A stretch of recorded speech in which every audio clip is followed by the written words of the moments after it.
Good morning বন্ধুরা, তোমরা কেমন আছো? আশা করি খুব ভালো আছো। আমিও খুব ভালো আছি। প্রতিদিনের মধ্যে আজকেও তোমাদের কাছে রেসিপি নিয়ে হাজির হলাম। আজকে আমি বানাবো কালিয়া। দেখো, পোনা মাছের কালিয়া বানাবো। পোনা মাছের কালিয়া বানানোর জন্যই আমি আগে থেকে নুন, হলুদ ও তেল মাখিয়ে আমি ম্যারিনেট করে রেখে দিয়েছি।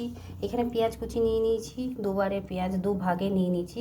একটা আমি পেস্ট করব, একটু কাজু বাদাম আর পেঁয়াজ পেস্ট করব। এখানে পেঁয়াজ নিয়ে নিয়েছি কোচানো আলাদাভাবে। এখানে টমেটো দুটো ছোটো ছোটো নিয়ে নিয়েছি। এখানে আদা, কাঁচা লঙ্কা, রসুন পেস্ট করে নেব। এখানে গরম মশলা ফোড়ন দেবো, তাই নিয়ে নিয়েছি। এখানে নুন, হলুদ, চিনি, জিরে, ধনে গুঁড়ো। এবারে আমি কড়াইয়ের মধ্যে তেল গরম হতে বসিয়ে দিয়েছি। মাছগুলোকে আগে আমি ভেজে তুলে নেব।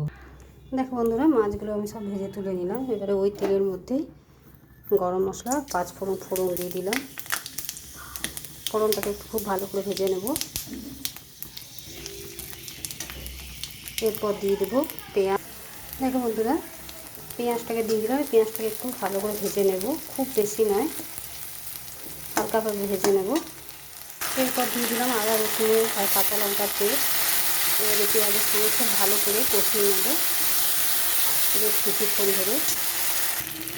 দিয়ে দিলাম সমস্ত গুঁড়ো মশলাগুলো আর দিয়ে দেবো সামান্য পরিমাণে জল, যাতে মশলাটা পুড়ে না যায়। এবারে খুব ভালো করে কষিয়ে নেব মশলার সাথে। আর দিয়ে দিলাম কেটে রাখা টমেটো। দেখো বন্ধুরা, মশলা খুব ভালো মতন কষানো হয়ে গেছে। এবারে দিয়ে দেবো কাজু আর পেঁয়াজের পেস্টটা।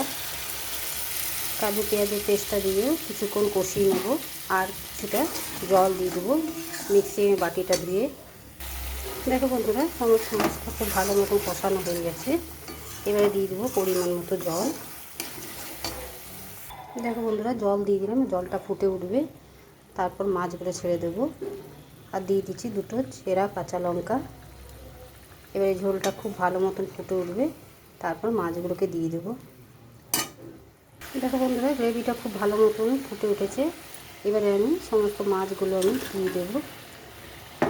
এইভাবে বাড়িতে অতি অবশ্যই ঘরে থাকা উপকরণ দিয়েই পাতলা কালিয়া পোনা মাছের কালিয়া বানিয়ে খেয়ে দেখবে, দারুণ লাগে খেতে।